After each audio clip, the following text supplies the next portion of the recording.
few weeks back, we got a new episode from Subnautica 2's new audio series, Voices from the Beyond, and it continued the story of a young Mongolian family and their life in an unknown frontier settlement, and I thought, why not see what other little details I can discover in this episode. Now, for the right background info, you should probably go and watch my first analysis of episode 1 first, which will give you a good idea of where we're going into episode 2. Now let's dive into this episode specifically. So our story continues with another message over the radio.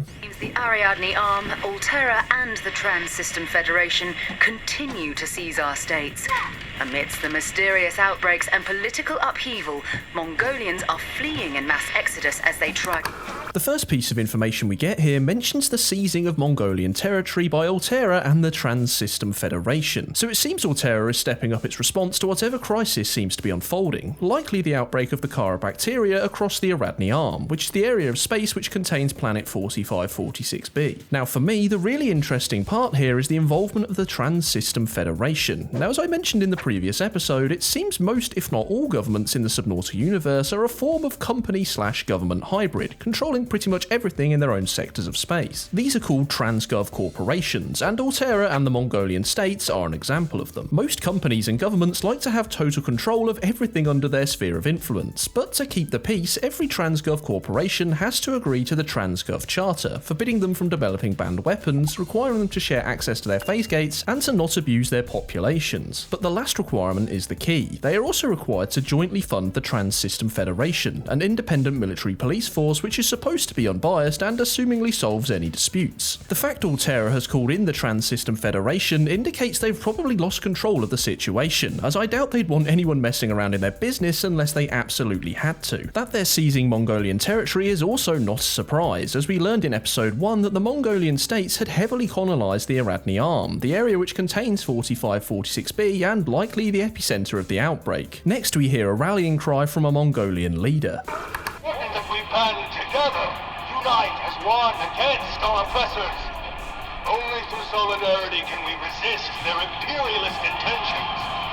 My fellow Mongolian settlers, we must strengthen them. Now obviously, no matter what Alterra and the Trans-System Federation is doing, this isn't going down well in the Mongolian states. It sounds like we're close to armed conflict breaking out between the two sides, if it hasn't already. The Mongolian state's government might just think this is blatant aggression, with the outbreak used as some kind of excuse for a power grab, with them not understanding how bad the outbreak really is. It's possible they've made a call to their people to rise up and defend the homeland, or this could just be a spontaneous act of rebellion from people caught in the way of Alterra's quarantine effort. On the other hand, maybe the Mongolian government knows how bad the outbreak is and is keeping quiet about how bad things really are, further fueling the chaos and leaving radical groups to fill the void. No matter the case, it seems the political situation in the world of Subnautica 2 is a powder keg ready to blow, with many innocent people about to be caught in the blast. We then get a public health warning about the mysterious infection ripping across the stars. To prevent infection, please avoid contact with anyone who is experiencing the following symptoms: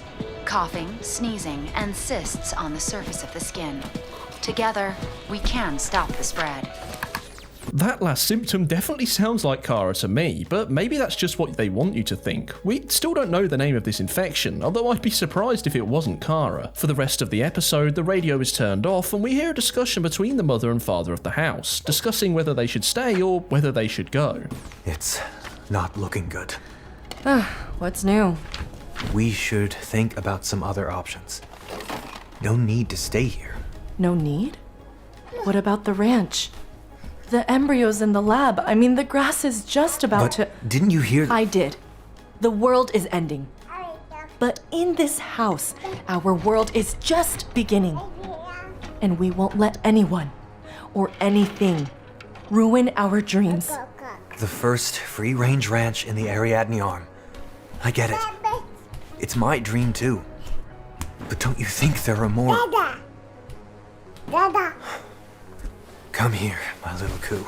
The main thing we learn from this dialogue is that the family has a dream of owning the first free-range ranch in the Ariadne Arm. Like most pioneers, it seems our family are farmers and animal rearers. You kind of need to be to survive in the brutal conditions on a newly established colony world. Particular emphasis is put on embryos in a lab. I wonder what this could mean. Could they be human embryos to increase the population of the colony, or are they livestock? We simply don't know at this stage. All we know is the father seems ready to cut and run from this place to protect their family, while the mother wants to stand their ground around and weather the storm to maintain what they've built. With that being the end of the audio dialogue, I thought I'd talk about the different background images between the two episodes. This is clearly the same place, but it seems just like on the radio, things are starting to deteriorate. The second background seems darker, less inviting, the lights are off now and things look less well maintained. We're not at the stage of pure anarchy, this isn't the post-apocalypse, but it definitely feels like the slide has started. The plant on the desk has flowered and the tips of its leaves have begun to yellow. Could this be a metaphor for the wider world, that things are okay now but that the situation is starting to change and deteriorate? A window outside is now boarded up. Now I don't know about you, but when I think of repairing a window, I think about changing the glass, not sticking a board over it. We also see a ladder in the background, which just adds to the vibe of general maintenance being done. We're not at the fall yet, but it could suggest that supply lines are beginning to fray and items are harder to come by than they were before, forcing settlers into making makeshift repairs. We also see that the child's drawings have changed, indicating alongside the plant that some time has passed since the first episode. Looking at the picture on the left, it seems the child has drawn a spinnerfish from Subnautica Below Zero, and what I assume is a mesmer? That one's kind of hard to tell. I don't think we should read too much into this one. We know Subnautica 2 takes place on a different planet, so it seems unlikely at this point that 4546b is our location for this episode. It seems more probable that thanks to Riley's new book that the life of 4546b has become somewhat famous throughout the galaxy, and that's why the child is drawing this picture. That's my best guess anyway. So that's all I picked up from this episode. It seems like the world of Subnautica 2 is about to blow, so I'm excited to see what we might find out in episode 3. What did you think of this episode? Do you think the outbreak is really bad, or is Alterra just making a power play? Let me know down below, and I'll see you next time. And special thanks to my patrons, Mathijs, Baron Windy, Immortal, and Cubmix for making this video possible.